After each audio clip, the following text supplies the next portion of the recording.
This audio presentation of The Power of Awareness by Neville Goddard. The Power of Awareness. Leave the mirror and change your face. Leave the world alone and change your conception of yourself. Neville. Chapter 1. I Am.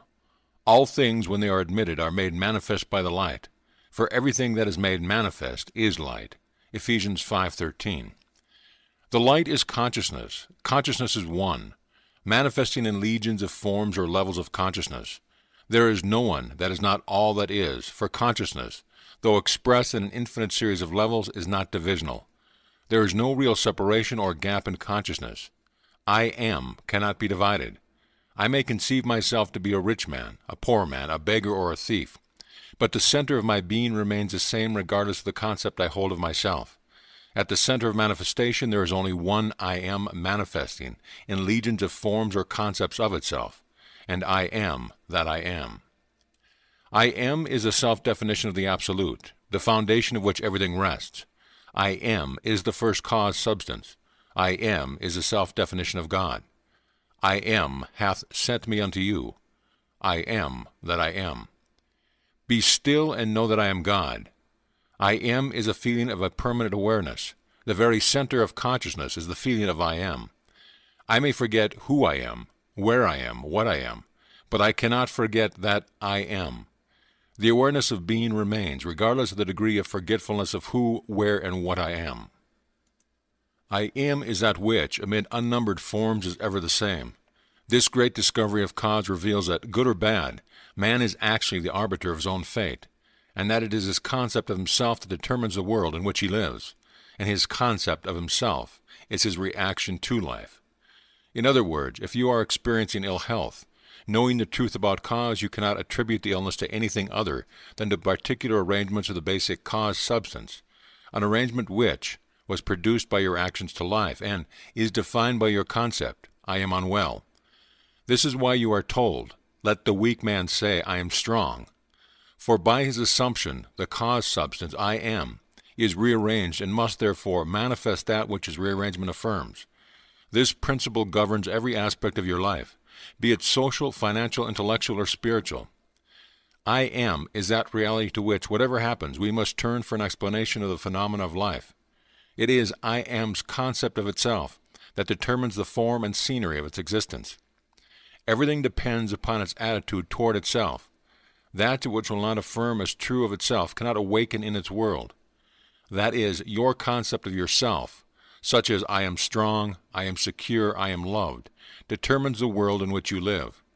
In other words, when you say, I am a man, I am a father, I am an American, you are not defining different I ams, you are defining different concepts or arrangements of one cause substance, the one I am. Even in the phenomena of nature, if the tree were articulate, it would say, I am a tree, an apple tree, a fruitful tree. When you know that consciousness is the one and only reality, conceiving itself to be something good, bad, or indifferent, and becoming that which it conceived itself to be, you are free from the tyranny of second causes, free from the belief that there are causes outside of your own mind that can affect your life. In the state of consciousness of the individual is found the explanation of the phenomena of life. If man's concept of himself were different, everything in this world would be different. His concept of himself being what it is, everything in this world must be as it is. Thus it is abundantly clear that there is only one I am, and you are the I am.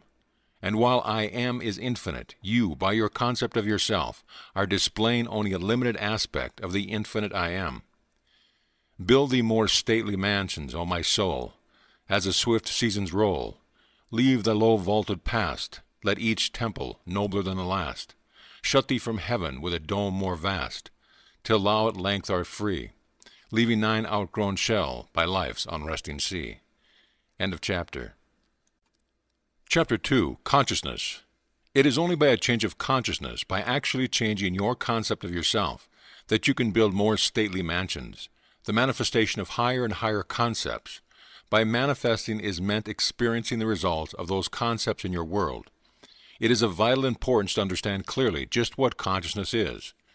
The reason lies in the fact that consciousness is the one and only reality. It is the first and only cause substance of the phenomena of life. Nothing has existed for man save through the consciousness he has of it. Therefore, it is to consciousness you must turn, for it is the only foundation on which the phenomena of life can be explained. If we accept the idea of the first cause, it would follow that the evolution of that cause could never result in anything foreign to itself. That is, if the first cause substance is light, all its evolutions, fruits, and manifestations would remain light. The first cause substance, being consciousness, all its evolution, fruits, and phenomena must remain consciousness. All that could be observed would be the higher or lower form or variations of the same thing. In other words, if your consciousness is the only reality, it must also be the only substance. Consequently, what appears to you as circumstances, conditions, and even material objects are really only the products of your own consciousness. Nature, then, as a thing or a complex of things external to your mind, must be rejected. You and your environment cannot be regarded as existing separately. You and your world are one. Therefore, you must turn from the objective appearance of things to the subjective center of things, your consciousness, if you truly desire to know the cause of the phenomena of life, and how to use this knowledge to realize your fondest dreams. In the midst of the apparent contradictions, antagonisms, and contrasts of your life, there is only one principle at work, only your consciousness operating. Difference does not consist in variety of substance, but in a variety of arrangement of the same cause substance, your consciousness. The world moves with motiveless necessity, but this is meant that it is no motive of its own, but is under the necessity of manifesting your concept, the arrangement of your mind. And your mind is always arranged in the image of all you believe and consent to as true. The rich man, poor man, beggar man, or thief are not different minds, but different arrangements of the same mind, in the same sense that a piece of steel, when magnetized, differs not in substance from its demagnetized state, but in the arrangements and order of its molecules. A single electron revolving in a specific orbit constitutes the unit of magnetism. When a piece of steel or anything else is demagnetized, the revolving electrons have not stopped. Therefore, the magnetism has not gone out of the existence. There is only a rearrangement of the particles, so that they produce no outside or perceptible effect. When particles are arranged at random, mixed up in all directions, a substance is said to be demagnetized. But when particles are marshaled in ranks so that a number of them face in one direction, the substance is a magnet. Magnetism is not generated, it is displayed. Health, wealth, beauty, and genius are not created. They are only manifested by the arrangement of your mind. That is, by your concept of yourself. And your concept of yourself is all that you accept and consent to as true. What you consent to can only be discovered by an uncritical observation of your actions to life. Your reactions reveal where you live psychologically, and where you live psychologically determines how you live here in the outer physical world. The importance of this in your daily life should be immediately apparent. The basic nature of the primal cause is consciousness. Therefore, the ultimate substance of all things is consciousness. End of chapter. Chapter 3. Power of Assumption. Man's chief delusion is his conviction that there are causes other than his own state of consciousness. All that befalls a man, all that is done by him, all that comes from him, happens as a result of his state of consciousness. A man's consciousness is all that he thinks and desires in love, all that he believes is true and consents to. That is why a change of consciousness is necessary before you can change your outer world. Rain falls as a result of a change in the temperature in the higher regions of the atmosphere. So, in like manner, a change of circumstance happens as a result of a change in your state of consciousness. Be ye transformed by the renewing of your mind. To be transformed, the whole basis of your thoughts must change. But your thoughts cannot change unless you have new ideas, for you think from your ideas. All transformations begin with an intense, burning desire to be transformed. The first step in the renewing of the mind is desire. You must want to be different and intend to be before you can begin to change yourself. Then you must make your future dream a present fact. You do this by assuming the feeling of your wish fulfilled. By desiring to be other than what you are, you can create an ideal of the person you want to be and assume that you are already that person. If this assumption is persisted in until it becomes your dominant feeling, the attainment of your ideal is inevitable. The ideal you hope to achieve is always ready for an incarnation, but unless you yourself offer it in human parentage, it is incapable of birth. Therefore, your attitude should be one in which, having desired to express a higher state, you alone accept the task of incarnating this new and greater value of yourself.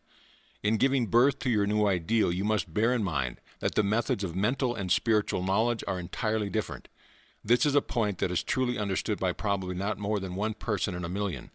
You know a thing mentally by looking at it from the outside, by comparing it with other things, by analyzing it and defining it, by thinking of it. Whereas you can know a thing spiritually only by becoming it, only by thinking from it. You must be the thing itself and not merely talk about it or look at it.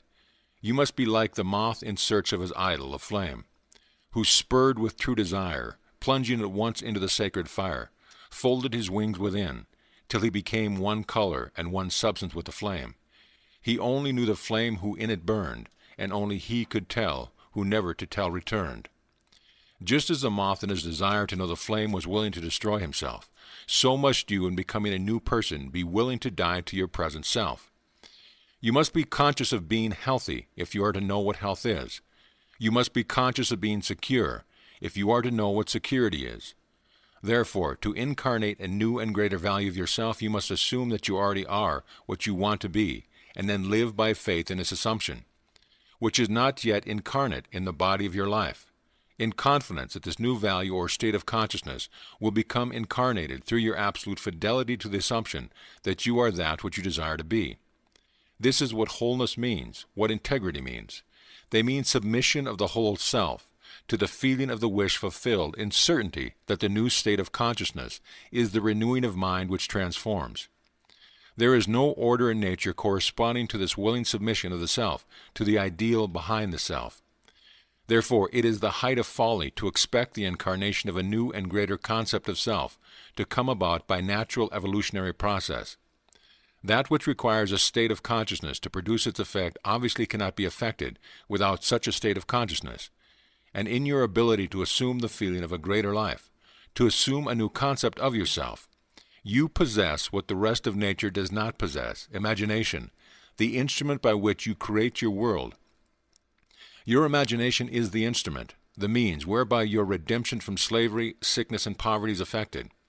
If you refuse to assume the responsibility of the incarnation of a new and higher concept of yourself, then you reject the means, the only means, whereby your redemption, that is, the attainment of your ideal, can be effected. Imagination is the only redemptive power in the universe. However, your nature is such that it is optional to you whether you remain in your present concept of yourself, a hungry being longing for freedom, health, and security, or choose to become the instrument of your own redemption, imagining yourself as that which you want to be, and thereby satisfying your hunger and redeeming yourself. Oh, be strong then and brave, pure, patient, and true. The work that is yours let no other hand do, for the strength for all need is faithfully given, from the fountains within you, the kingdom of heaven. End of chapter. Chapter 4. Desire. The changes which take place in your life as a result of your changed concept of yourself always appear to the enlightened to be the result, not of a change of your consciousness, but of chance, outer cause, or coincidence. However, the only fate governing your life is the fate determined by your own concept, your own assumptions, for an assumption, though false, if persisted in, will harden into fact. The ideal you seek and hope to attain will not manifest itself, will not be realized by you until you have imagined that you are already that ideal. There is no escape for you except by a radical psychological transformation of yourself, except by your assumption of the feeling of your wish fulfilled. Therefore, make results or accomplishments the crucial test of your ability to use your imagination. Everything depends on your attitude toward yourself. That which you will not affirm as true of yourself can never be realized by you, for the attitude alone is a necessary condition by which you realize your goal. All transformation is based upon suggestion, and this can work only where you lay yourself completely open to an influence. You must abandon yourself to your ideal as a woman abandons herself to love, for complete abandonment of self to it is the way to union with your ideal. You must assume the feeling of the wish fulfilled until your assumption has all the sensory vividness of reality. You must imagine that you are already experiencing what you desire. That is, you must assume the feeling of the fulfillment of your desire until you are possessed by it, and this feeling crowds all other ideas out of your consciousness. The man who is not prepared for the conscious plunge into the assumption of the wish fulfilled, in the faith that it is the only way to the realization of his dream, is not yet ready to live consciously by the law of assumption, although there is no doubt that he does live by the law of assumption unconsciously. But for you who accept this principle and are ready to live by consciously assuming that your wish is already fulfilled, the adventure of life begins. To reach a higher level of being, you must assume a higher concept of yourself. If you will not imagine yourself as other than what you are, then you remain as you are.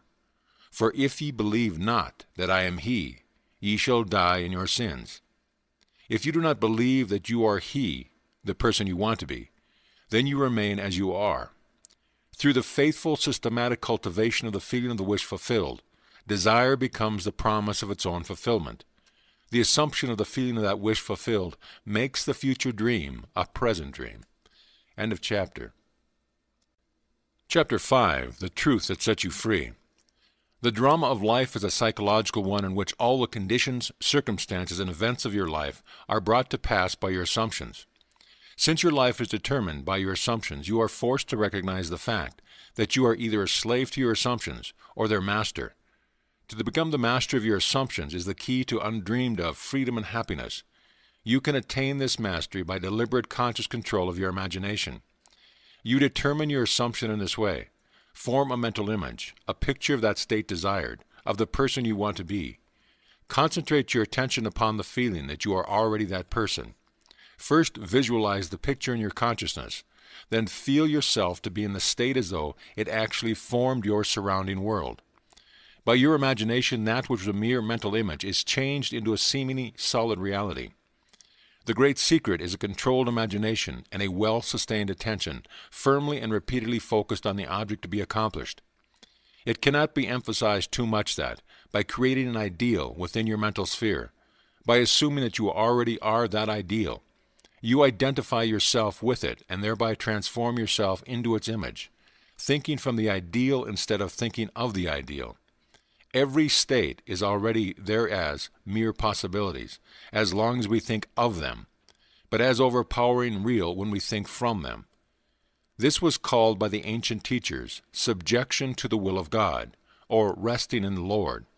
And the only true test of resting in the Lord is that all who do rest are inevitably transformed into the image of that in which they rest, thinking from the wish fulfilled.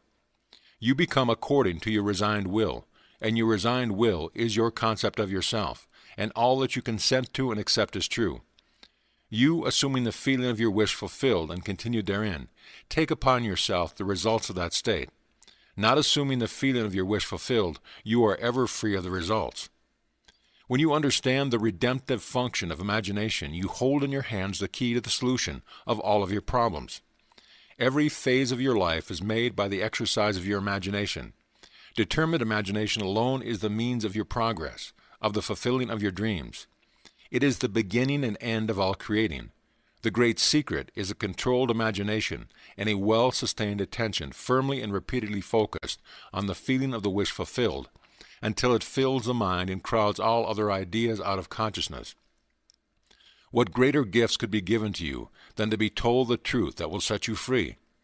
The truth that sets you free is that you can experience in imagination what you desire to experience in reality.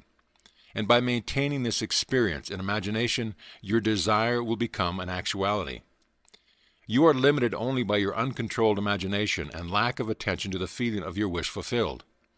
When the imagination is not controlled and attention not studied on the feeling of the wish fulfilled, then no amount of prayer or piety or invocation will produce the desired effect. When you can call up at will whatsoever image you please, when the forms of your imagination are as vivid as you are the forms of nature, you are the master of your fate. You must stop spending your thoughts, your time, and your money. Everything in life must be an investment.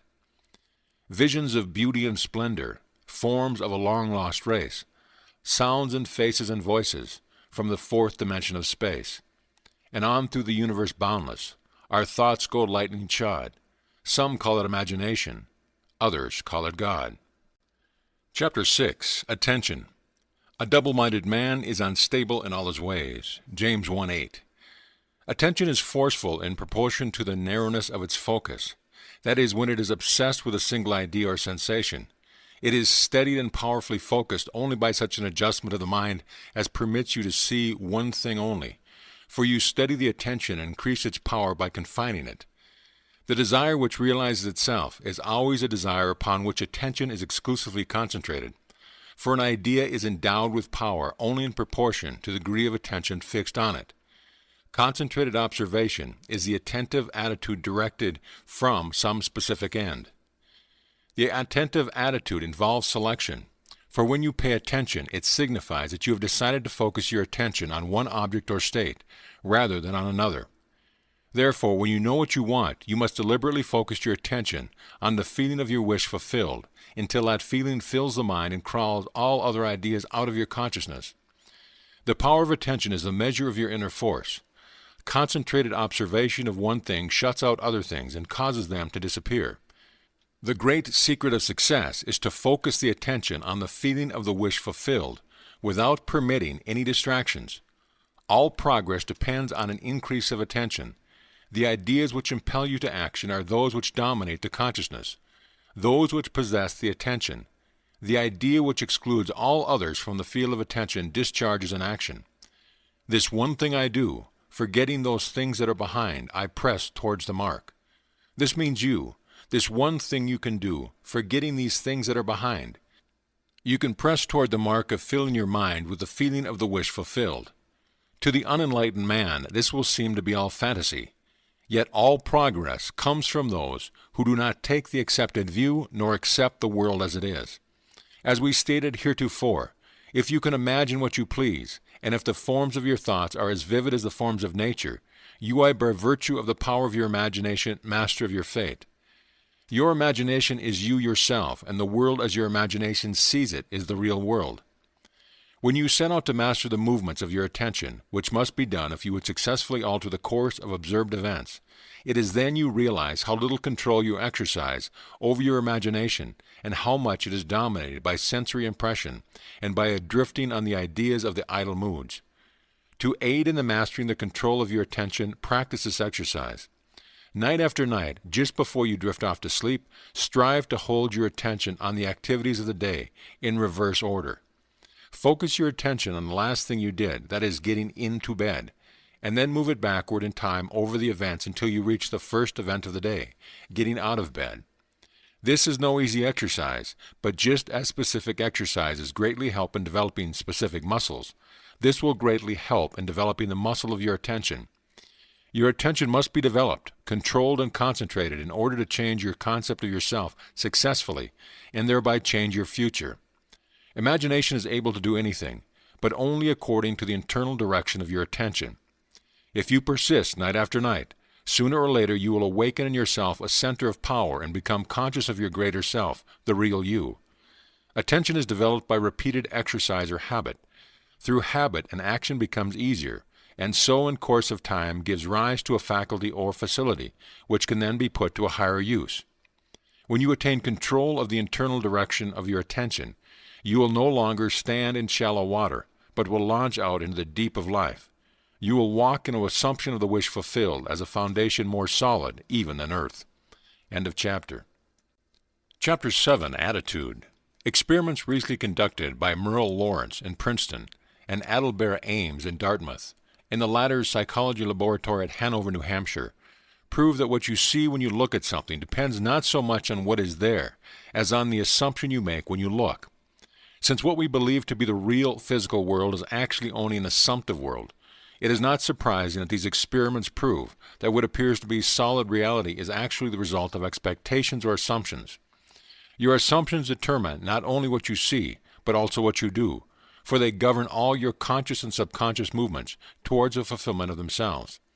Over a century ago, this truth was stated by Emerson as follows: As the world was plastic and fluid in the hands of God, so it is ever too so much of His attributes as we bring to it. To ignorance and sin, it is flint. They adapt themselves to it as they may. But in proportion as a man has anything in him divine, the firmament flows before him and takes his signet and form. Your assumption is the hand of God molding the firmament into the image of that which you assume. The assumption of the wish fulfilled is the high tide which lifts you easily off the bar of the senses, where you have so long lain stranded. It lifts the mind into prophecy in the full right sense of the word, and if you have the controlled imagination and absorbed attention, which it is possible to attain, you may be sure that all your assumption implies will come to pass. When William Blake wrote, "What seems to be is, to those to whom it seems to be," he was only repeating the eternal truth. There is nothing unclean of itself, but to him that esteemeth anything to be unclean, to him it is unclean. Romans 14:14. Because there is nothing unclean of itself, or clean of itself, you should assume the best and think only of that which is lovely and of a good report. It is not superior insight, but ignorance of this law of assumption, if you read into the greatness of man some littleness with which you may be familiar, or into some situation or circumstance an unfavorable conviction. Your particular relationship to another influences your assumption with respect to that other, and makes you see in him that which you do see. If you can change your opinion of another, then what you now believe of him cannot be absolutely true, but is only relatively true. The following is an actual case history illustrating how the law of assumption works. One day a costume designer described to me her difficulties in working with a prominent theatrical producer. She was convinced that he unjustly criticized and rejected her best work, and that often he was deliberately rude and unfair to her. Upon hearing her story, I explained that if she found the other rude and unfair, it was a sure sign that she herself was wanting, and that it was not the producer, but herself that was in need of a new attitude. I told her that the power of this law of assumption and its practical application could be discovered only through experience, and that only by assuming that the situation was already what she wanted it to be could she prove that she could bring about the change desired. Her employer was merely bearing witness, telling her by his behavior what her concept of him was. I suggested that it was quite probable that she was carrying on conversations with him in her mind, which were filled with criticism and recrimination. There was no doubt but that she was mentally arguing with the producer, for others only echo that which we whisper to them in secret. I asked her if it was not true that she talked to him mentally, and if so, what those conversations were like. She confessed that every morning on her way to the theater, she told him just what she thought of him in a way she would never have dared address him in person. The intensity and force of her mental arguments with him automatically established his behavior toward her. She began to realize that all of us carry on mental conversations. But unfortunately, on most occasions, these conversations are argumentative, that we have only to observe the passerby on the street to prove this assertion. That so many people are mentally engrossed in conversation, and few appear to be happy about it. But the very intensity of their feeling must lead them quickly to the unpleasant incident they themselves have mentally created, and therefore must now encounter. When she realized what she had been doing, she agreed to change her attitude and to live this law faithfully by assuming that her job was highly satisfactory and her relationship with the producer was a very happy one. To do this, she agreed that before going to sleep at night, on her way to work, and in other intervals during the day, she would imagine that she had congratulated her on her fine designs and that she, in turn, had thanked him for his praise and kindness. To her great delight, she soon discovered for herself that her own attitude was the cause of all that befell her. The behavior of her employer miraculously reversed itself, his attitude echoing, as it had always done, that which she had assumed now reflected her changed concept of him. What she did was by the power of her imagination. Her persistent assumption influenced his behavior and determined his attitude toward her. With a passport of desire on the wings of a controlled imagination, she traveled into the future of her own predetermined experience. Thus we see it is not facts, but that which we create in our imagination which shapes our lives. For most of the conflicts of the day are due to the want of a little imagination to cast the beam out of our own eye. It is the exact and literal-minded who live in a fictitious world. As this designer, by her controlled imagination, started the subtle change in her employer's mind, so can we, by the control of our own imagination, and wisely directed feeling, solve our problems. By the intensity of her imagination and feeling, the designer cast a kind of enchantment on our producer's mind, and caused him to think that his generous praise originated with him. Often our most elaborate and original thoughts are determined by another. We should never be certain that it was not some woman treading in the winepress who began the subtle change in men's mind, or that the passion did not begin in the mind of some shepherd boy, lighting up his eyes for a moment before it ran upon its way. William Butler Yeats. End of chapter. Chapter 8. Renunciation. There is no coal of character so dead that it will not glow and flame if but slightly turned. Resist not evil, Whosoever shall smite thee on thy right cheek, turn to him the other also. There is a great difference between resisting evil and renouncing it. When you resist evil, you give it your attention, you continue to make it real. When you renounce evil, you take your attention from it and give your attention to what you want. Now is the time to control your imagination and give beauty for ashes, joy for mourning, praise for the spirit of heaviness, that they might be called trees of righteousness, the planting of the Lord, that he might be glorified. You give beauty for ashes when you concentrate your attention on things as you would like them to be, rather than on things as they are. You give joy for mourning when you maintain a joyous attitude regardless of unfavorable circumstance. You give praise for the spirit of heaviness when you maintain a confident attitude instead of succumbing to despondency. In this quotation, the Bible uses the word tree as a synonym for man. You become a tree of righteousness when the above mental states of a permanent part of your consciousness. You are a planting of the Lord when all your thoughts are true thoughts. He is I am, as described in chapter 1. I am is glorified when your highest concept of yourself is manifest.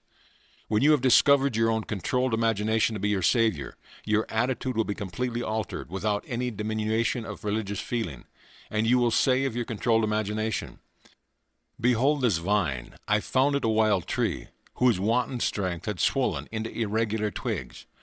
But I pruned the plant, and it grew temperate in its vain expanse of useless leaves, and nodded as you see into these clean, full clusters, to repay the hand that wisely wounded it."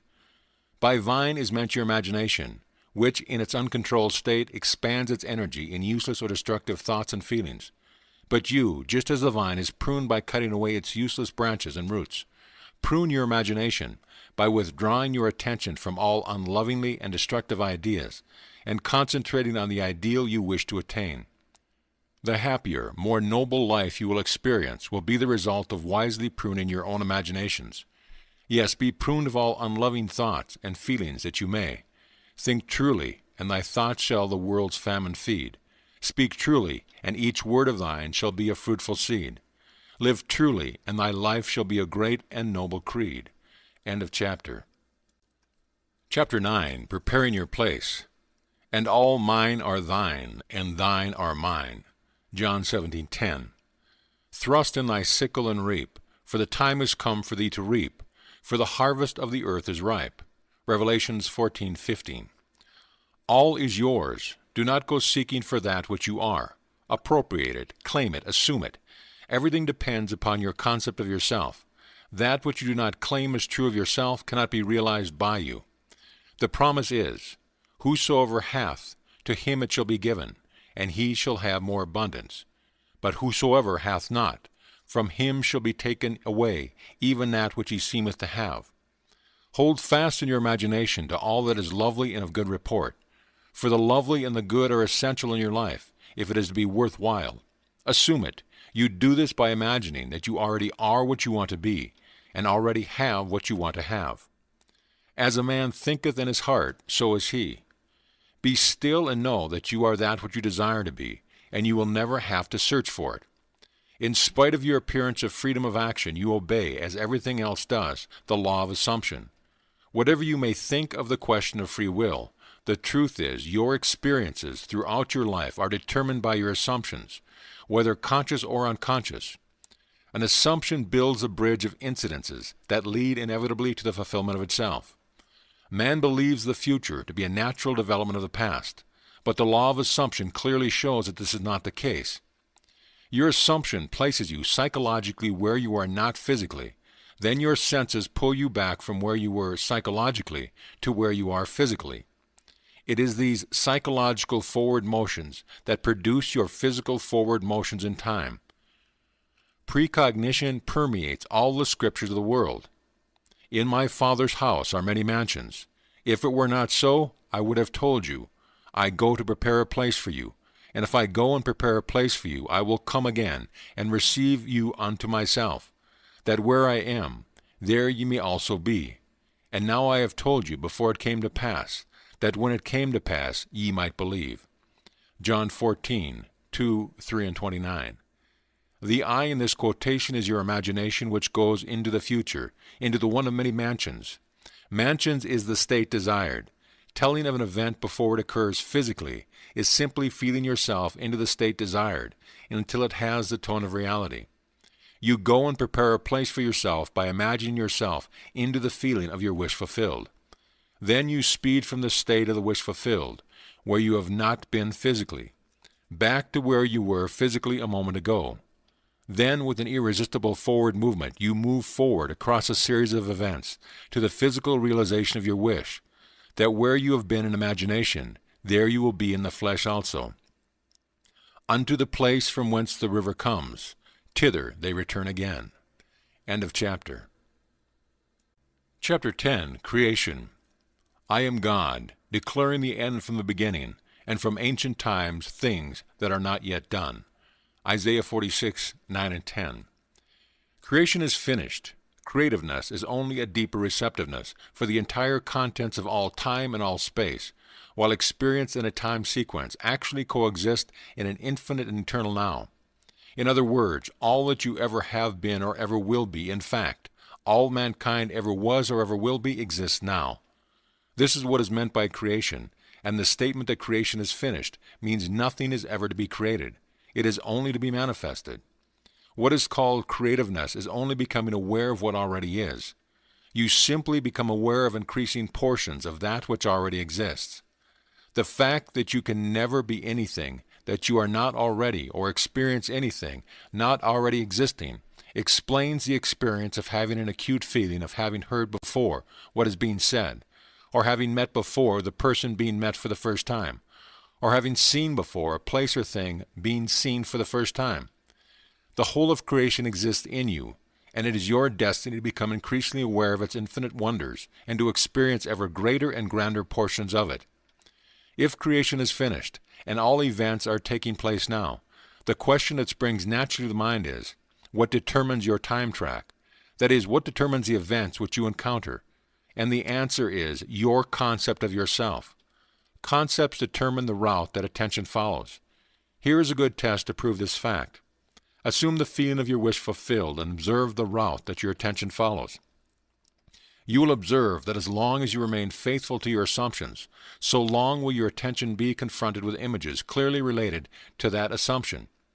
For example, if you assume that you have a wonderful business, you will notice how, in your imagination, your attention is focused on incident after incident relating to that assumption. Friends congratulate you, tell you how lucky you are. Others are envious and critical. From there your attention goes to larger offices, bigger bank balances, and many other similarly related events.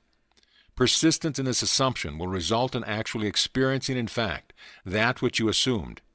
The same is true regarding any concept. If your concept of yourself is that you are a failure, you would encounter in your imagination a whole series of incidents in conformance to that concept. Thus it is clearly seen how you, by your concept of yourself, determine your presence, that is, the particular portion of creation which you now experience, and your future, that is, the particular portion of creation which you will experience. End of chapter. Chapter 11, Interference. You are free to choose a concept you will accept of yourself. Therefore, you possess the power of intervention, the power which enables you to alter the course of your future. The process of rising from your present concept to a higher concept of yourself is the meaning of all true progress. The higher concept is waiting for you to incarnate in the world of experience. Now unto him that is able to do exceedingly abundantly above all that we ask or think, according to the power that worketh in us, unto him be glory. Ephesians 3:20. Him that is able to do more than you can ask or thinketh is your imagination, and the power that worketh in us is your attention. Understanding imagination to be him that is able to do all that you ask, and attention to be the power by which you create your world, you can now build your ideal world. Imagine yourself to be the ideal you dream of and desire. Remain attentive to this imagined state, and as fast as you completely feel that you are already this ideal, it will manifest itself as reality in your world. He was in the world, and the world was made by him, and the world knew him not. The mystery hid from the ages, Christ in you, the hope of glory. The he in the first of these quotations is your imagination. As previously explained, there is only one substance. This substance is consciousness. It is your imagination which forms this substance into concepts. which concepts are then manifested as conditions, circumstances, and physical objects. Thus imagination made your world. This supreme truth, with but few exceptions, man is not conscious of. The mystery, Christ in you, referred to in the second quotation, is your imagination, by which your world is molded. The hope of glory is your awareness of the ability to rise perpetually to higher levels. Christ is not to be found in history, nor in external forms. You find Christ only when you become aware of the fact that your imagination is the only redemptive power. When this is discovered, the towers of dogma will have heard the trumpets of truth, and like the walls of Jericho, crumble to dust. End of chapter. Chapter 12. Subjective Control. Your imagination is able to do all that you ask in proportion to the degree of your attention. All progress, all fulfillment of desire, depend upon the control and concentration of your attention. Attention may be either attracted from without or directed from within. Attention is attracted from without when you are consciously occupied with the external impressions of the immediate present. The very lines on this page are attracting your attention from without. Your attention is directed from within when you deliberately choose what you will be preoccupied with mentally. It is obvious that in the objective world your attention is not only attracted by, but is constantly directed to external impressions. But your control in the subjective state is always non-existent. For in this state, attention is usually the servant and not the master, the passenger and not the navigator of your world. There is an enormous difference between attention directed objectively and attention directed subjectively, and the capacity to change your future depends on the latter. When you are able to control the movements of your attention in the subjective world, you can modify or alter your life as you please. But this control cannot be achieved if you allow your attention to be attracted constantly from without. Each day, set yourself the task of deliberately withdrawing your attention from the objective world and of focusing it subjectively. In other words, concentrate on those thoughts or moods which you deliberately determine. Then these things that now restrict you will fade and drop away. The day you achieve control of the movements of your attention in the subjective world, you are master of your fate. You will no longer accept the dominance of outside conditions or circumstances. You will not accept life on the basis of the world without. Having achieved control of the movements of your attention, and having discovered the mystery hid from the ages, that Christ in you is your imagination, you will assert the supremacy of imagination and put all things in subjection to it. End of chapter. Chapter 13. Acceptance. Man's perceptions are not bounded by organs of perception. He perceives more than sense, though ever so acute, can discover. However much you seem to be living in a material world, you are actually living in a world of imagination. The outer physical events of life are the fruits of forgotten blossom times, results of previous and usually forgotten states of consciousness. They are the ends running true to oftentimes forgotten imaginative origins. Whenever you become completely absorbed in an emotional state, you are at that moment assuming the feeling of that state fulfilled. If persisted in, whatsoever you are intensely emotional about, you will experience in your world. These periods of absorption, of concentrated attention, are the beginning of the things you harvest. It is in such moments that you are exercising your creative power, the only creative power there is. At the end of these periods, or moments of absorption, you speed from those imaginative states, where you have not been physically, to where you were physically an instant ago. In these periods, the imagined state is so real that when you return to the objective world and find that it is not the same as the imagined state, it is an actual shock. You have seen something in imagination with such vividness that you now wonder whether the evidence of your senses can now be believed. And like Keats, you ask, was it a vision or a waking dream? Fled is that music, do I wake or sleep? This shock reverses your time senses. By this is meant that instead of your experience resulting from your past, it now becomes the result of being in imagination, where you have not been physically. In effect, this moves you across a bridge of incident to the physical realization of your imagined state. The man who at will can assume whatever state he pleases has found the keys to the kingdom of heaven.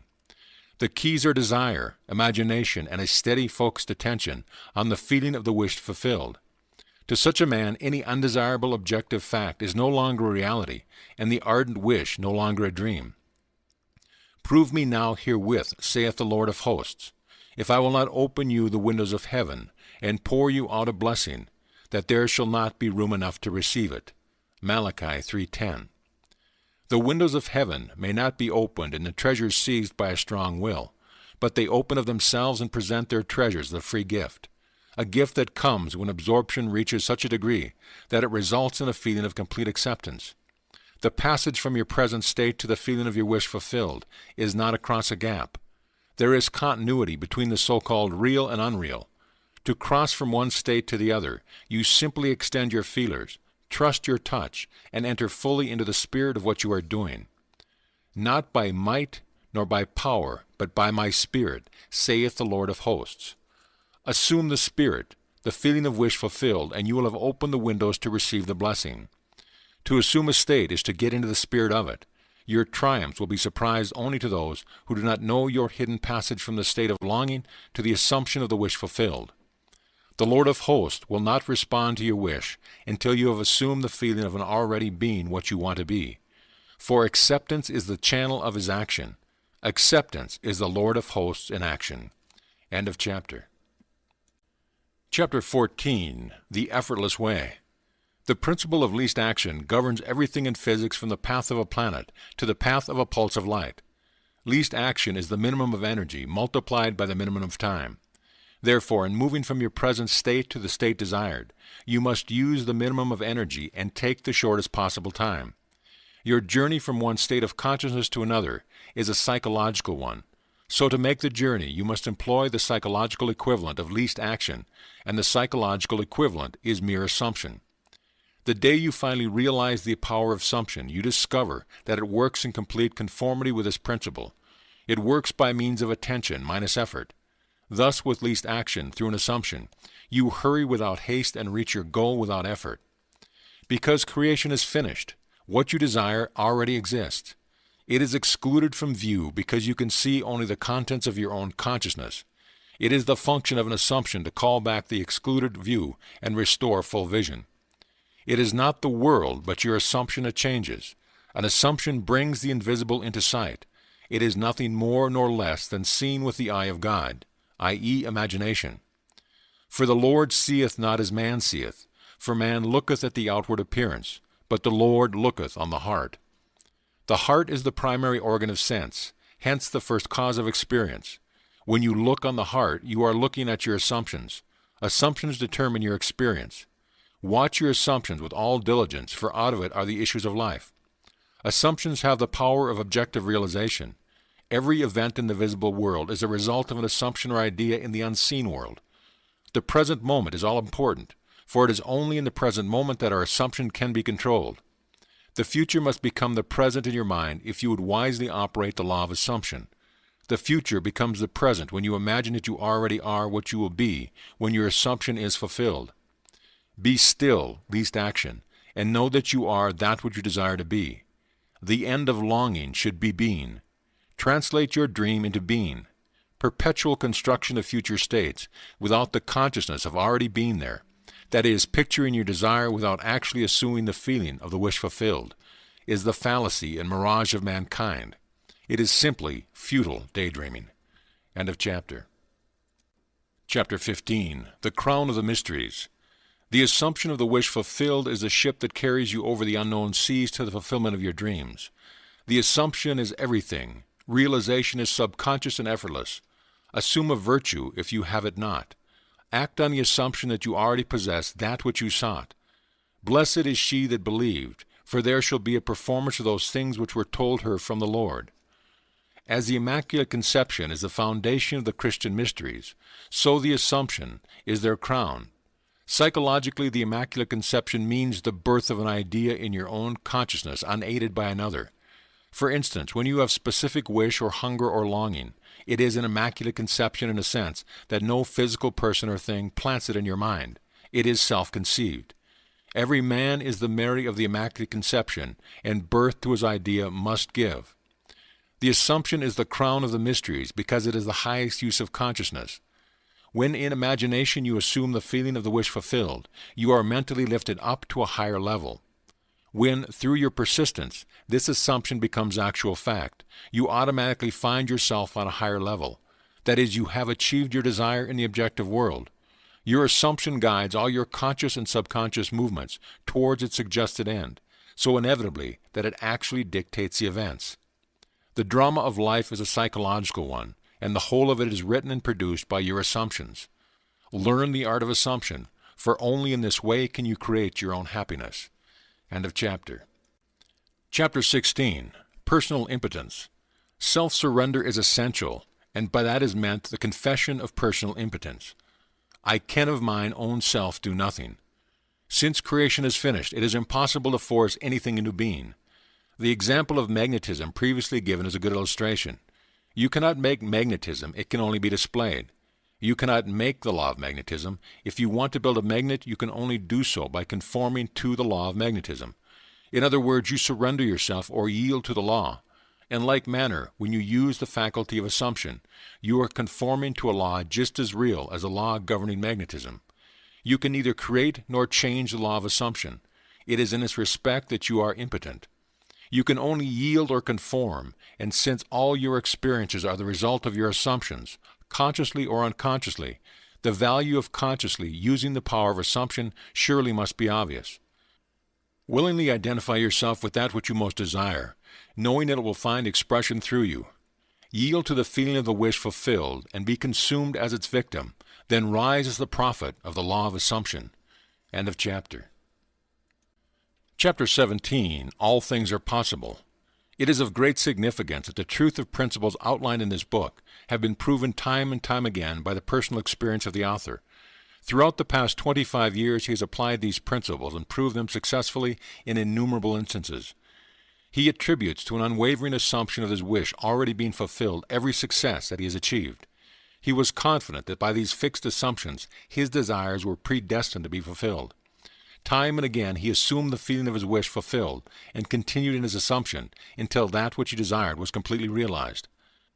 Live your life in a sublime spirit of confidence and determination. Disregard appearances, conditions, in fact all evidence of your senses that deny the fulfillment of your desire. Rest in the assumption that you are already what you want to be, for in the determined assumption you and your infinite being are merged in creative unity, and with your infinite being, God, all things are possible. God never fails.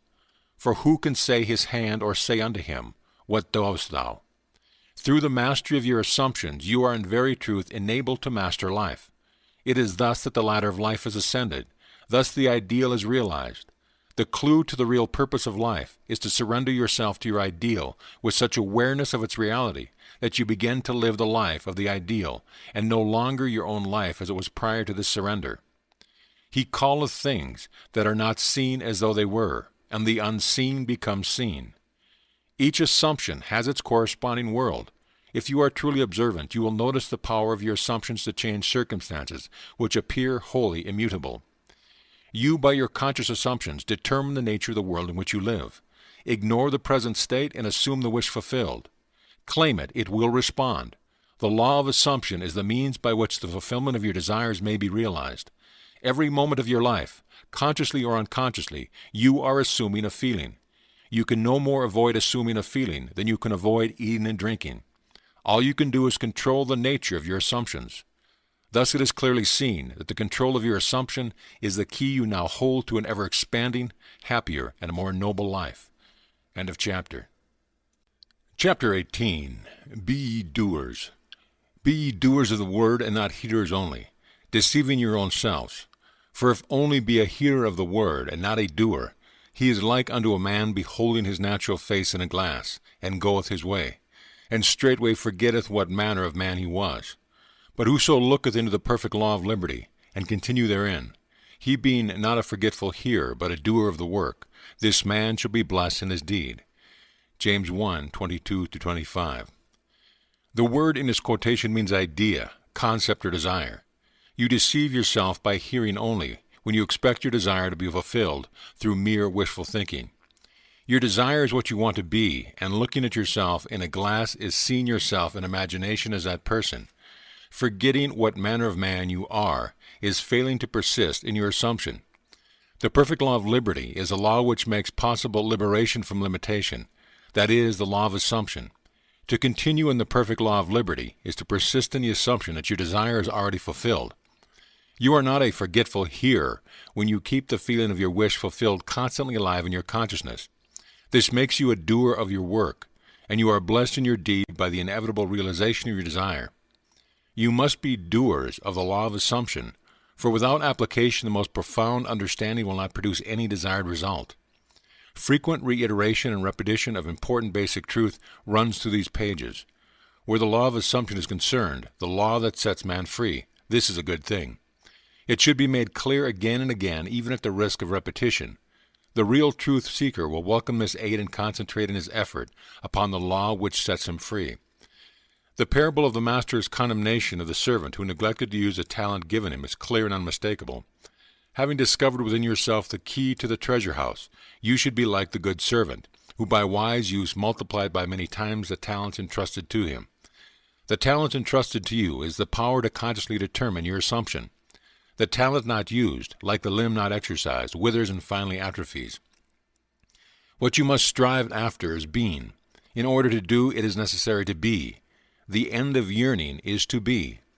Your concept of yourself can only be driven out of consciousness by another concept of yourself. By creating an ideal in your mind, you can identify yourself with it until you become one and the same with the ideal, thereby transforming yourself into it. The dynamic prevails over the static, the active over the passive. One who is a doer is magnetic and therefore infinitely more creative than any who merely hear. Be among the doers. End of chapter. Chapter 19. Essentials. The essential points in the successful use of the law of assumption are these. First and above all, yearning, longing, intense, burning desire. With all your heart, you must want to be different from what you are. Intense burning desire, combined with intention to make good, is the mainspring of action, the beginning of all successful ventures. In every great passion which achieves its objective, desire is concentrated and intentioned. You must first desire and then intend to succeed. As the hart panteth after the water brooks, so panteth my soul after thee, O God. Blessed are they that hunger and thirst after righteousness, for they shall be filled. Here the soul is interpreted as the sum total of all you believe, think, feel, and accept as true. In other words, your present level of awareness, God, I am, is the power of awareness, the source and fulfillment of all desire. Understood, psychologically, I am an infinite series of levels of awareness, and I am what I am according to where I am in the series. This quotation describes how your present level of awareness longs to transcend itself. Righteousness is the consciousness of already being what you want to be. Second, cultivate physical immobility, a physical incapacity not unlike the state described by Keats in his Ode to the Nightingale. A drowsy numbness pains my senses, as though of hemlock I had drunk. It is a state akin to sleep, but one in which you are still in control of the direction of attention. You must learn to induce this state at will, but experience has taught that it is more easily induced after a substantial meal, or when you wake in the morning feeling very loath to arise. Then you are naturally disposed to enter this state. The value of physical immobility shows itself in the accumulation of mental force which absolute stillness brings with it. It increases your power of concentration. Be still and know that I am God. In fact, the greater energies of the mind seldom break forth save when the body is stilled, and the door of the senses closed to the objective world. The third and last thing to do is to experience in your imagination what you experience in your reality had you achieved your goal. You must gain it in imagination first, for imagination is the very door to the reality of that which you seek. But use imagination masterfully, and not as an onlooker thinking of the end, but as a partaker thinking from the end.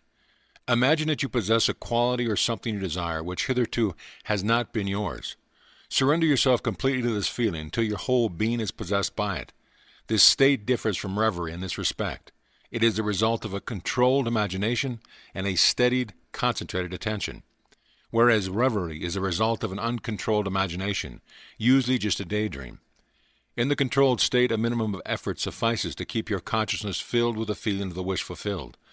The physical and mental immobility of this state is a powerful aid to the voluntary attention and a major factor of minimum effort.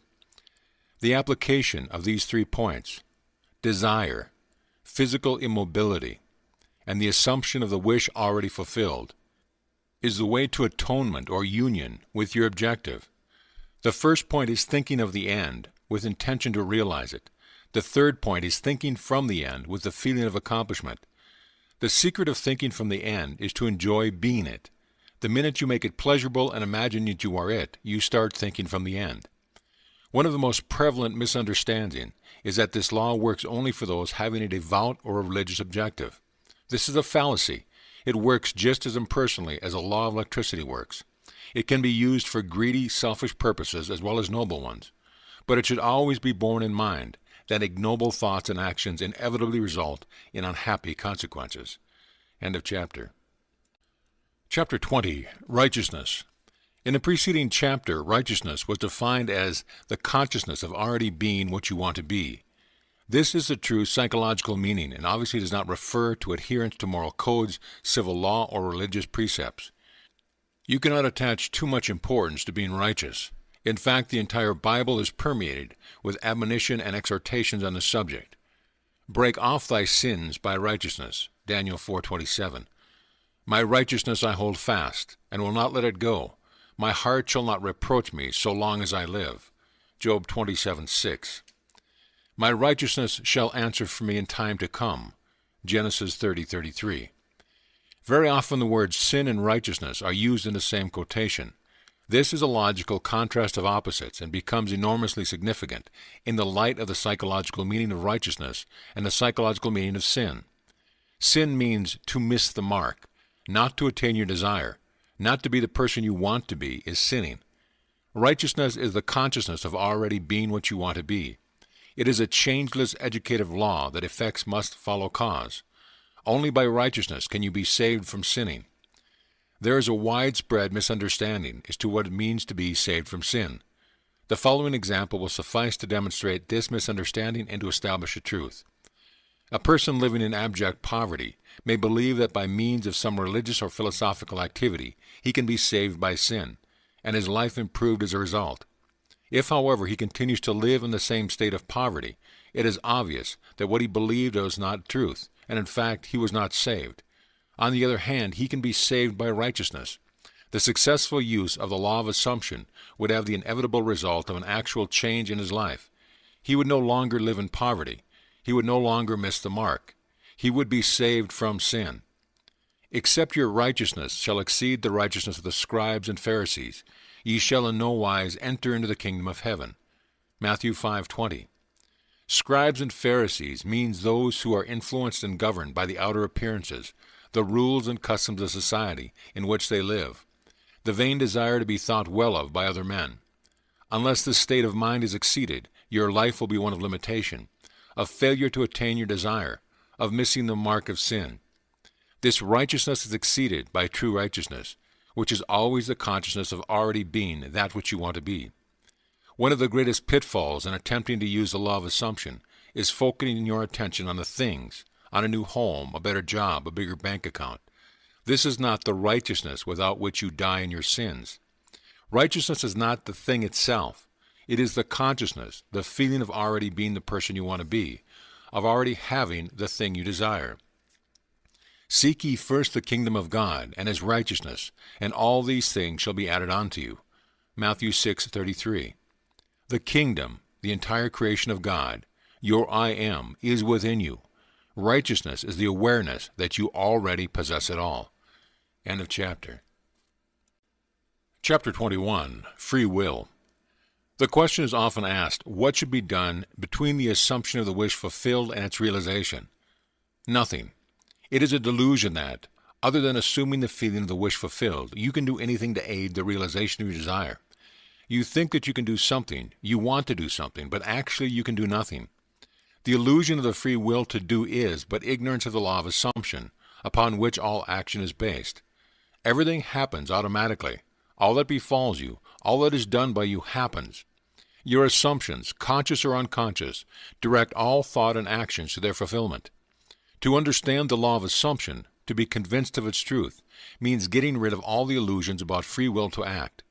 Free will actually means freedom to select any idea you desire. By assuming the idea already to be a fact, it is converted into reality.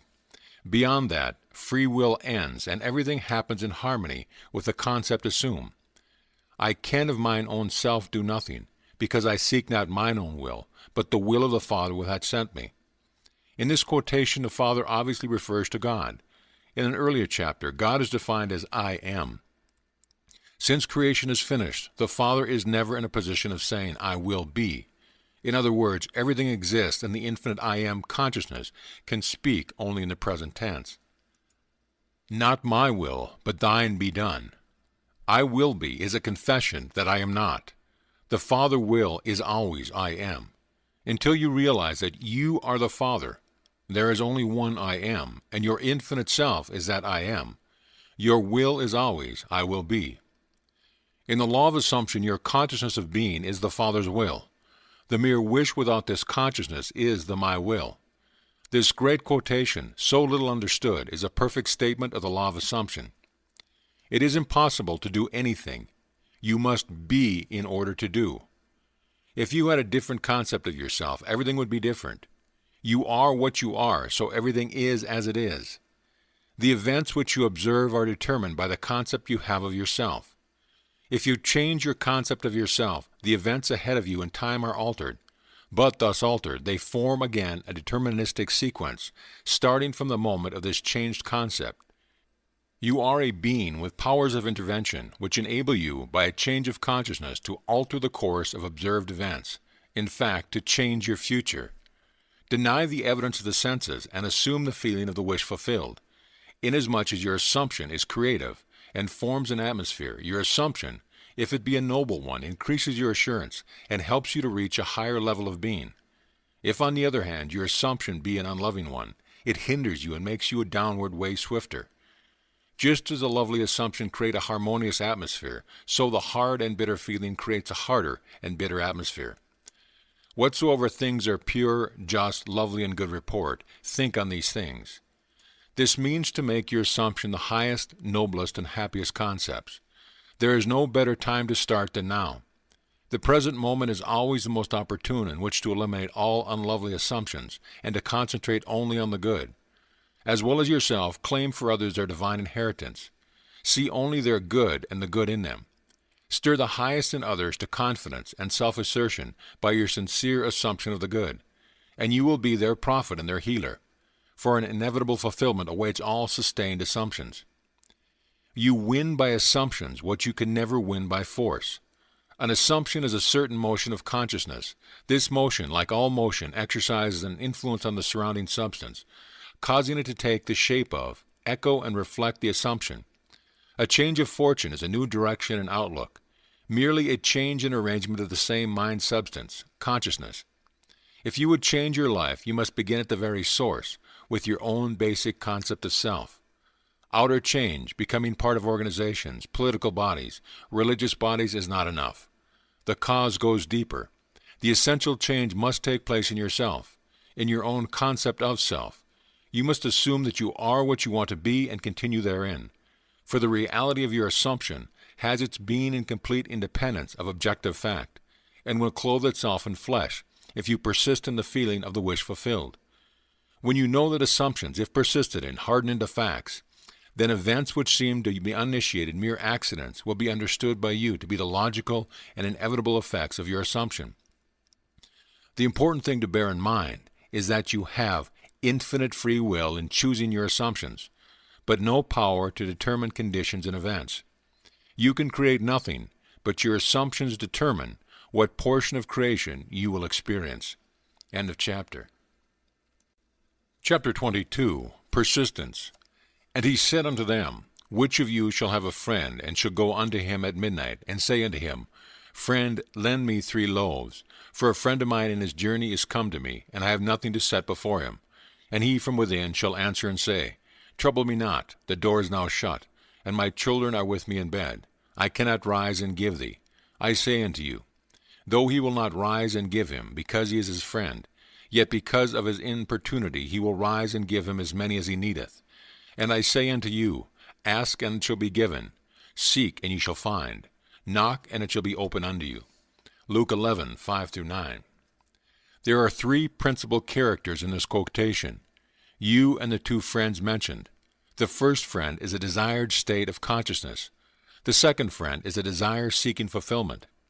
3 is a symbol of wholeness, completion. Loaves symbolize substance. The shut door symbolizes the senses which separate the seen from the unseen. Children in bed means ideas that are dormant. Inability to rise means a desired state of consciousness cannot rise to you, you must rise to it. Importunity means demanding persistency, a kind of brazen impudence. Ask, seek, and knock mean assuming the consciousness of already having what you desire. Thus the Scriptures tell you that you must persist in rising to, assuming the consciousness of your wish already being fulfilled. The promise is definite that if you are shameless in your impudence in assuming that you already have that which your senses deny, it shall be given unto you. Your desire shall be attained. The Bible teaches the necessity of persistence by the use of many stories. When Jacob sought a blessing from the angel with whom he wrestled, he said, I will not let thee go, except thou bless me. When the Shunammite sought the help of Elisha, she said, As the Lord liveth, and as thy soul liveth, I will not leave here, and he arose and followed her. The same idea is expressed in another passage. And he spake a parable unto them, that men ought always to pray, and not to faint, saying, There was in a city a judge, which feared not God, neither regarded man, and there was a widow in that city. And she came unto him, saying, Avenge me of mine adversary. And he would not for a while, but afterwards he said within himself, Though I fear not God, nor regard man, yet because this widow troubleth me, I will avenge her, lest she weary me by her continual coming. Luke 18:1-5. The basic truth underlying each of these stories is that desire springs from the awareness of ultimate attainment, and that persistence in maintaining the consciousness of the desire already being fulfilled results in its fulfillment. It is not enough to feel yourself in a state of the answered prayer. You must persist in that state. That is the reason for the injunction, Man ought always to pray and not to faint. Here, to pray means to give thanks for already having what you desire. Only persistency in the assumption of the wish fulfilled can cause those subtle changes in your mind which result in desired changes in your life. It matters not whether they be angels, Elisha, or reluctant judges. All must respond in harmony with your persistent assumption. When it appears that people other than yourself and your world do not act toward you as you would like, it is not due to reluctance on their part, but a lack of persistence in your assumption of your life already being as you want it to be. Your assumption, to be effective, cannot be a single isolated act. It must be a maintained attitude of the wish fulfilled. And that maintained attitude that gets you there, so that you think from your wish fulfilled instead of thinking about your wish, is aided by assuming the feeling of the wish fulfilled frequently. It is the frequency, not the length of time, that makes it natural. That to which you constantly return constitutes your truest self. Frequent occupancy of the feeling of the wish fulfilled is the secret of success. End of chapter. Chapter 23, Case Histories. It will be extremely helpful at this point to cite a number of specific examples of the successful application of this law. Actual case histories are given. In each of these, the problem is clearly defined, and the way imagination was used to attain the required state of consciousness is fully described. In each of these instances, the author of this book was either personally concerned or was told the facts by the person involved. 1. This is a story with every detail of which I am personally familiar. In the spring of 1943, a recently drafted soldier was stationed in a large army camp in Louisiana. He was intensely eager to get out of the army, but only in an entirely honorable way. The only way he could do this was to apply for a discharge. The application then required the approval of his commanding officer to become effective. Based on Army regulations, the decision of the commanding officer was final and could not be appealed. The soldier, following all the necessary procedure, applied for a discharge. Within 4 hours, his application was returned marked disapproved. Convinced he could not appeal the decision to any higher authority, military or civilian, he turned within to his own consciousness, determined to rely on the law of assumption. The soldier realized that his consciousness was the only reality, that his particular state of consciousness determined the events he would encounter. That night, in the interval between getting into bed and falling asleep, he concentrated on consciously using the law of assumption. In imagination, he felt himself to be in his own apartment in New York City. He visualized his apartment. That is, in his mind's eye, he actually saw his own apartment. mentally picturing each one of the familiar rooms with all the furnishings vividly real. With this picture clearly visualized and lying flat on his back, he completely relaxed physically. In this way, he induced a state bordering on sleep, at the same time retaining control of the direction of his attention. When his body was completely immobilized, he assumed that he was in his own room, and felt himself to be lying in his own bed, a very different feeling from that of lying on an army cot. In imagination, he rose from the bed, walked from room to room, touching various pieces of furniture. He then went to the window, and with his hands resting on the sill, looked out on the street of his own apartment faced. So vivid was all this in his imagination, that he saw in detail the pavement, the railings, the trees, and the familiar red brick of the building on the opposite side of the street. He then returned to his bed and felt himself drifting off to sleep.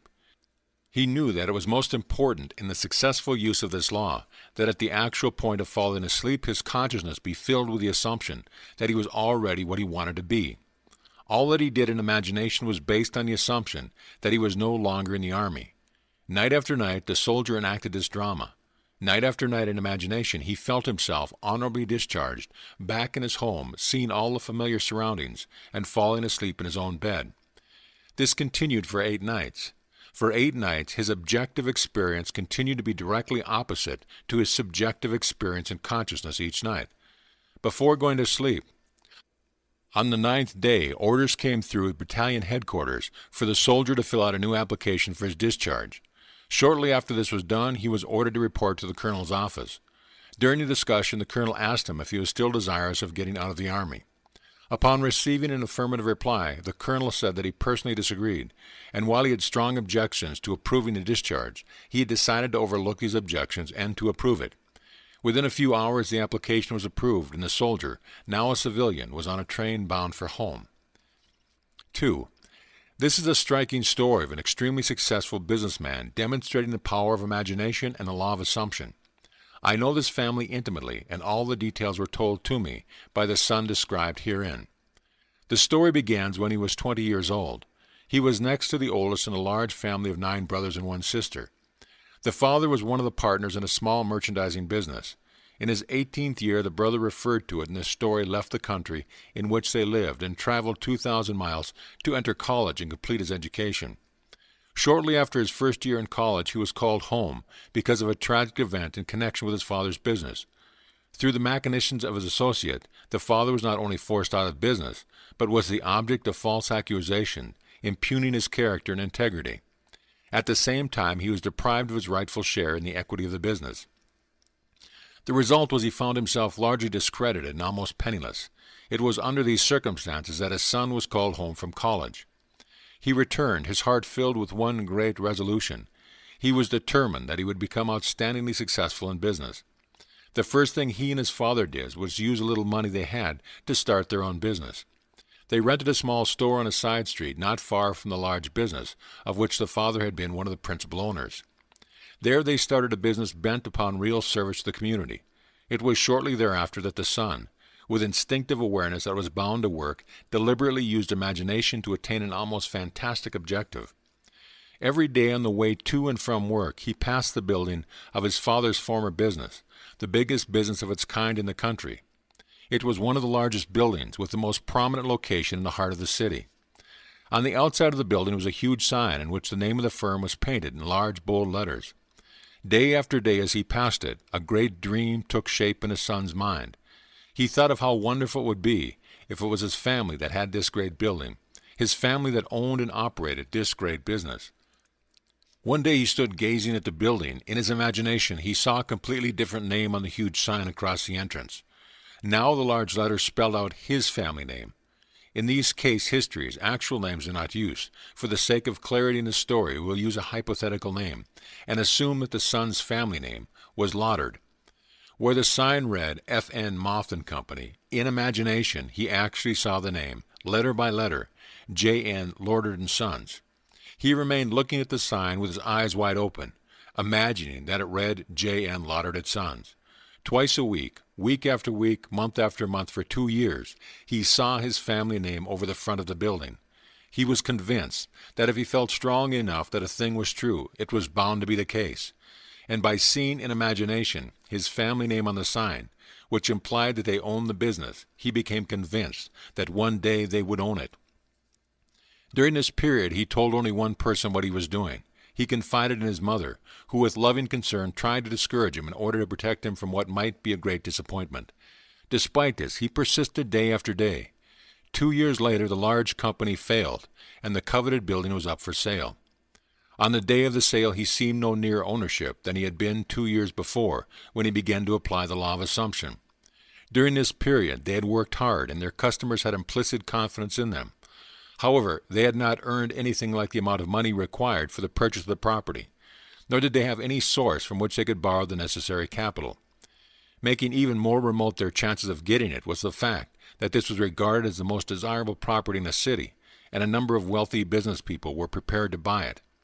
On the actual day of the sale, to their complete surprise, a man, almost a total stranger, came into their shop and offered to buy the property for them. Due to some unusual conditions involved in this transaction, the son's family could not even make a bid for the property. They thought the man was joking. However, this was not the case. The man explained that he had watched them for some time, admired their ability, believed in their integrity, and that supplying the capital for them to go into business on a large scale was an extremely sound investment for him. That very day, the property was theirs. What the son had persisted in seeing in his imagination was now reality. The hunch of the stranger was more than justified.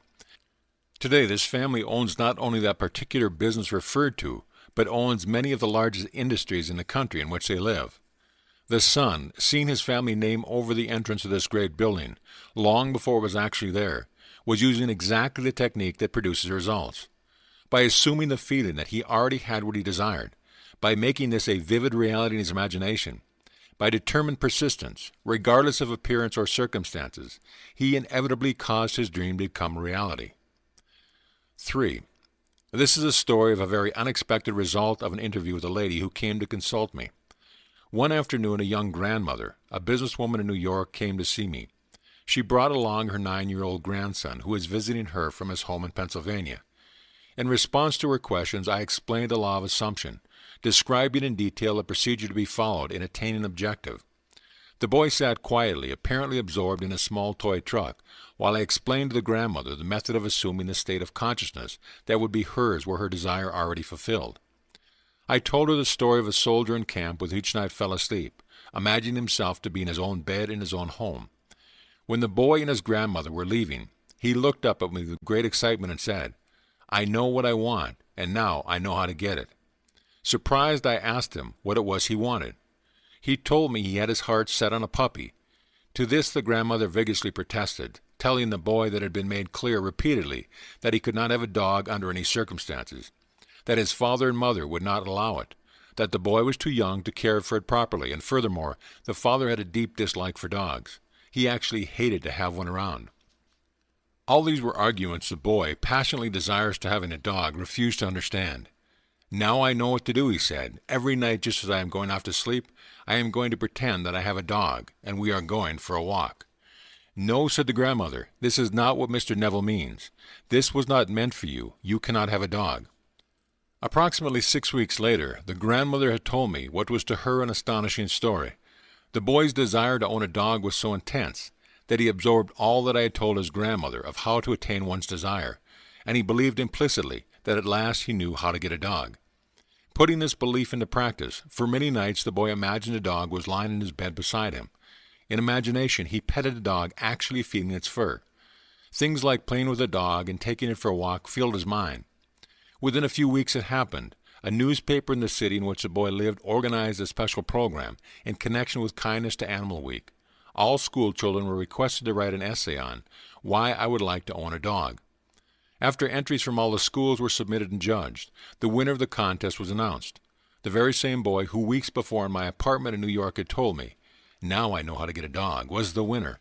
In an elaborate ceremony which was published with stories and pictures in the newspaper, the boy was awarded a beautiful collie puppy. In relating this story, the grandmother told me that if the boy had been given the money with which to buy a dog, the parents would have refused to do so and would have used it to buy a bond for the boy or put it in a savings bank for him. Furthermore, if someone had made the boy a gift of the dog, they would have refused it or given it away.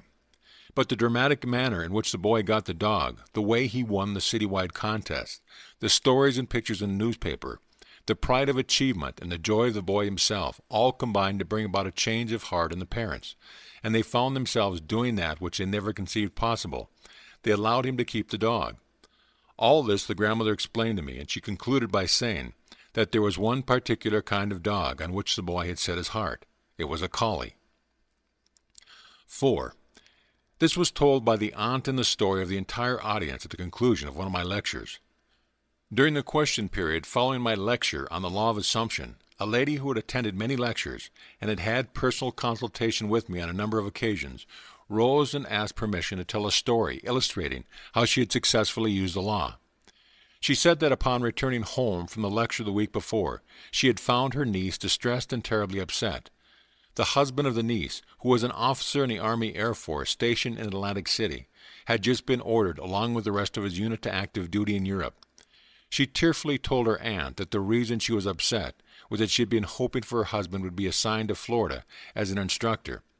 They both loved Florida and were anxious to be stationed there and not to be separated. Upon hearing the story, the aunt stated that there was only one thing to do, and that was to apply immediately the law of assumption. "Let's actualize it," she said. "If you were actually in Florida, what would you do? You would feel the warm breeze. You would smell the salt air. You would feel your toes sinking down to the sand. Well, let's do all that right now." They took off their shoes and turning out the lights. In imagination, they felt themselves actually in Florida, feeling the warm breeze, smelling the sea air, pushing their toes into the sand. 48 hours later, the husband received a change of orders. His new instructions were to report immediately to Florida as an Air Force instructor. 5 days later, his wife was on a train to join him, while the aunt, in order to help her niece to attain her desire, joined in with the niece in assuming the state of consciousness required. She did not go to Florida. That was not her desire. On the other hand, that was the intense longing of the niece. 5. This case is especially interesting because of the short interval of time between the application of this law of assumption and its visible manifestation. A very prominent woman came to me in deep concern. She maintained a lovely city apartment and a large country home, but because the many demands made upon her were greater than her modest income, it was absolutely essential that she rent her apartment if she and her family were to spend the summer at their country home. In previous years, the apartment had been rented without difficulty early in the spring, but the day she came to me, the rental season for summer sublets was over. The apartment had been in the hands of the best real estate agent for months, but no one had been interested even in coming to see it. When she described her predicament, I explained how the law of assumption could be brought to bear on solving her problem. I suggested that by imagining the apartment had been rented by a person desiring immediate occupancy, and by assuming that this was the case, her apartment actually could be rented. In order to create the necessary feelings of naturalness, the feeling that was already a fact that her apartment was rented, I suggested that she drift off into sleep that very night, imagining herself not in her apartment, but in whatever place she would sleep were the apartment suddenly rented. She quickly grasped the idea and said that in such a situation she would sleep in her country home, even though it was not yet open for the summer. This interview took place on Thursday. At 9 o'clock the following Saturday morning she phoned me from her home in the country, excited and happy.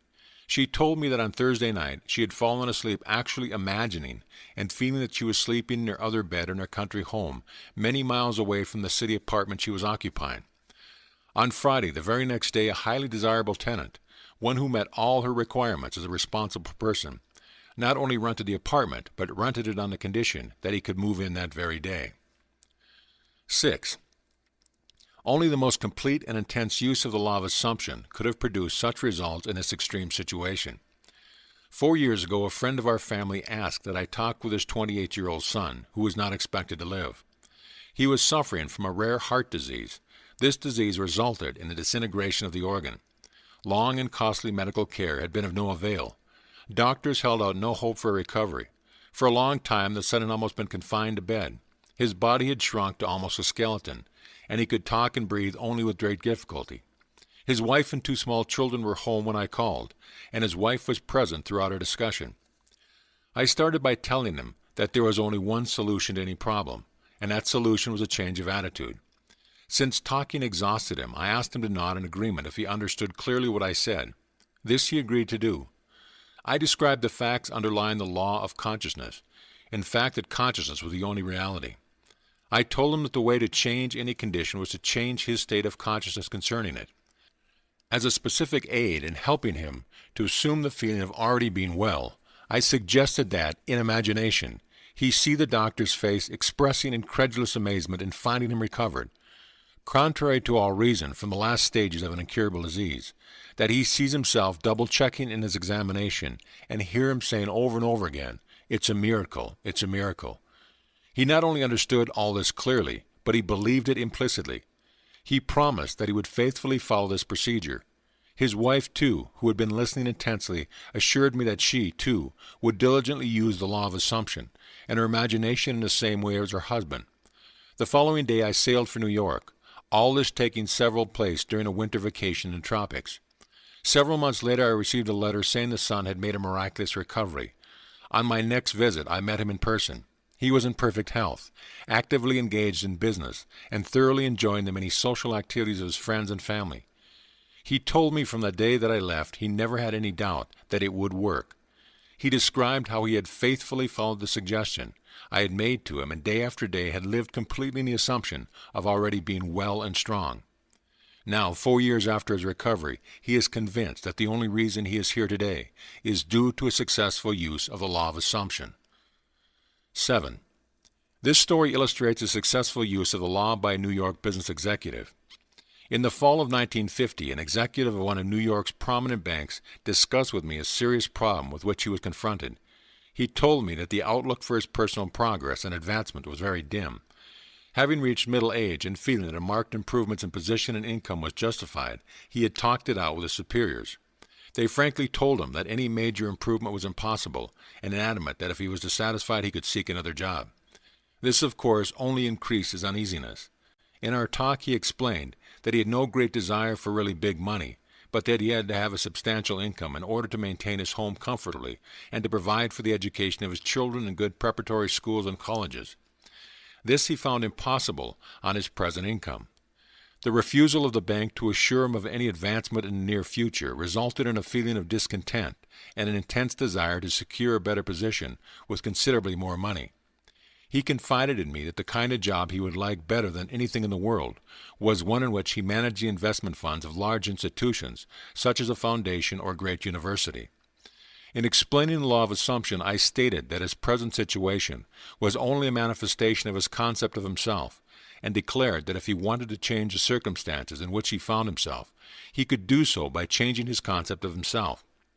In order to bring about this change of consciousness, and thereby a change in his situation, I asked him to follow this procedure every night just before he fell asleep.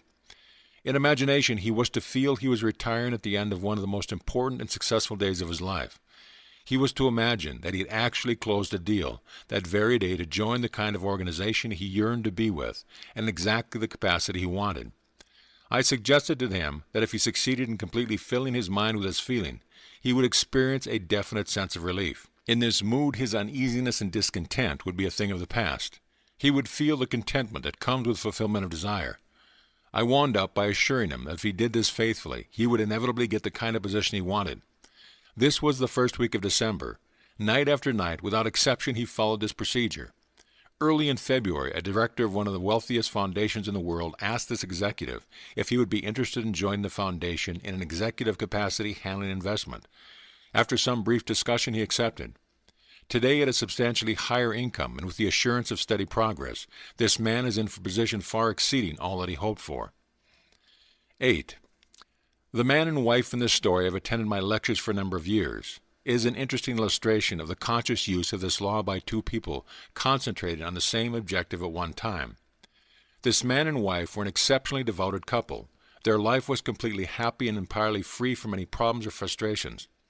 For some time they had planned to move into a larger apartment. The more they thought about it, the more they realized that what they had their hearts set on was a beautiful penthouse. In discussing it together, the husband explained that he wanted one with a huge window looking out on a magnificent view. The wife said she would like to have one side of the walls mirrored from top to bottom. They both wanted to have a wood-burning fireplace. It was a must that the apartment be in New York City. For months they had searched for just an apartment in vain. In fact, the situation in the city was such that the securing of any kind of apartment was almost an impossibility. They were so scarce that not only were there waiting lists for them, but all sorts of special deals including premiums, the buying of furniture, etc., were involved. New apartments were being leased long before they were completed, many being rented from the blueprints of the building. Early in the spring, after months of fruitless seeking, they finally located one which they seriously considered. It was a penthouse apartment in a building just being completed on Upper Fifth Avenue facing Central Park. It had one serious drawback. Being a new building, it was not subject to rent control, and the couple felt the yearly rental was exorbitant.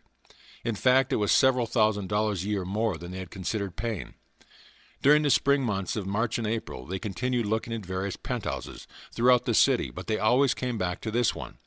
Finally, they decided to increase the amount they would pay substantially and made a proposition which the agent for the building agreed to forward to the owners for consideration.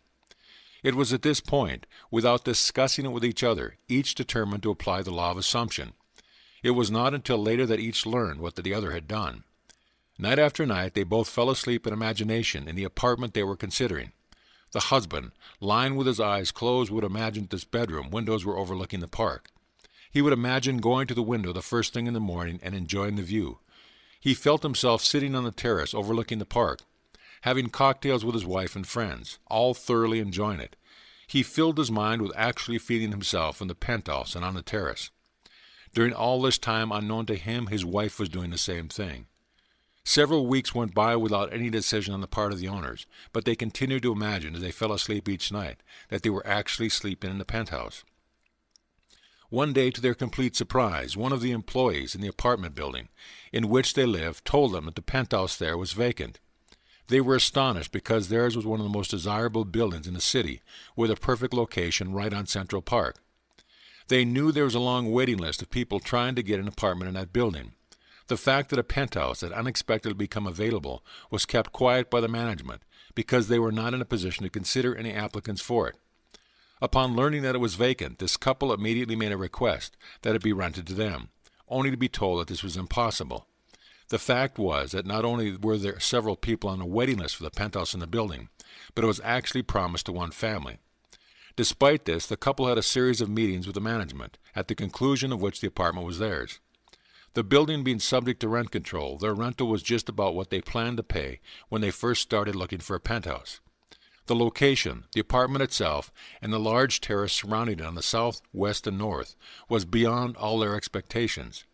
And in the living room, on one side is a giant window, 15 by 8 feet, with a magnificent view of Central Park. One wall is mirrored from floor to ceiling, and there is a beautiful wood-burning fireplace. End of chapter. Chapter 24. This book would not be complete without some discussion of failure and the attempted use of the law of assumption. It is entirely possible that you either have had or will have a number of failures in this respect, many of them in really important matters.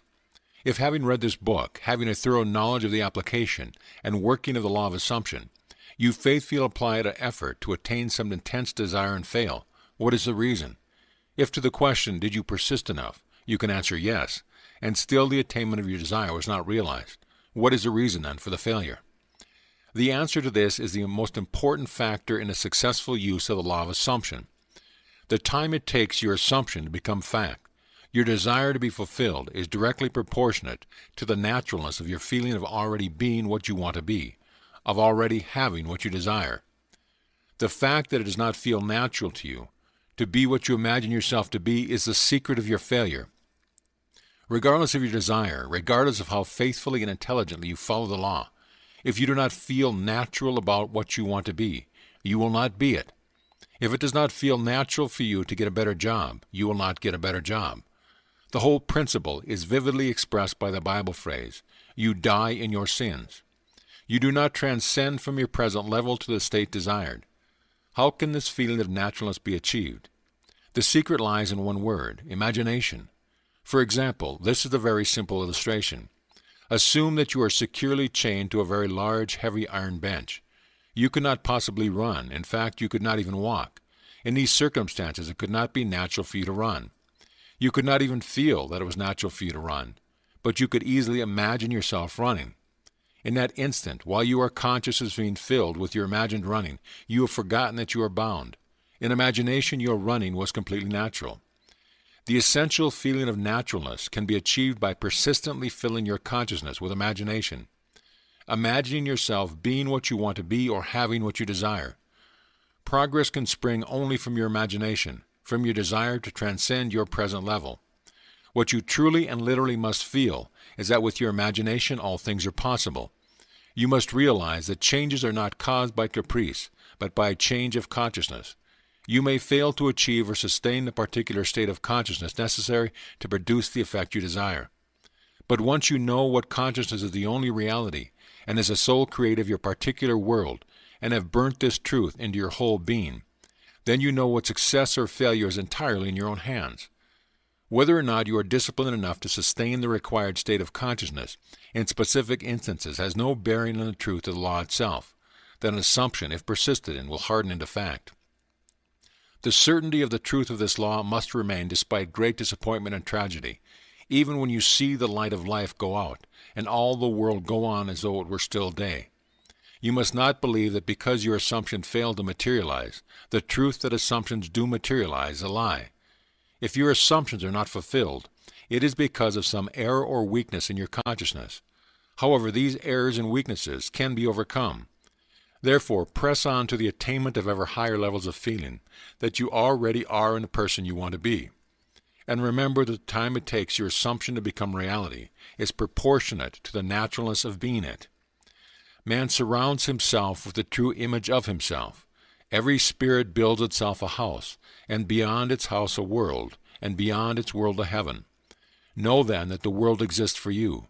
For you the phenomena is perfect. What we are, that only can we see. All that Adam had, all that Caesar could, you have and can do. Adam called his house heaven and earth. Caesar called his house Rome. You perhaps call yours a cobbler's trade, 100 acres of land or a scholar's garret. Yet line for line and point for point your dominion is as great as theirs, though without fine name. Build therefore your own world. As fast as you can form your life to the pure idea in your mind, that will unfold its great proportion. Emerson. End of chapter. Chapter 25. Faith. A miracle is a name given, by those who have no faith, to the works of faith. Faith is the substance of things hoped for, the evidence of things not seen. Hebrews 11:1. The very reason for the law of assumption is contained in this quotation. If there were not a deep-seated awareness that that which you hoped for had substance and was possible of attainment, it would be impossible to assume the consciousness of being or having it. It is the fact that creation is finished and everything exists that stirs you to hope, and hope in turn implies expectation. And without expectation of success, it would be impossible to use consciously the law of assumption. Evidence is a sign of actuality. Thus, this quotation means that faith is the awareness of the reality of that which you assume, a conviction of the reality of things which you do not see, the mental perception of the reality of the invisible. Consequently, it is obvious that a lack of faith means disbelief in the existence of that which you desire.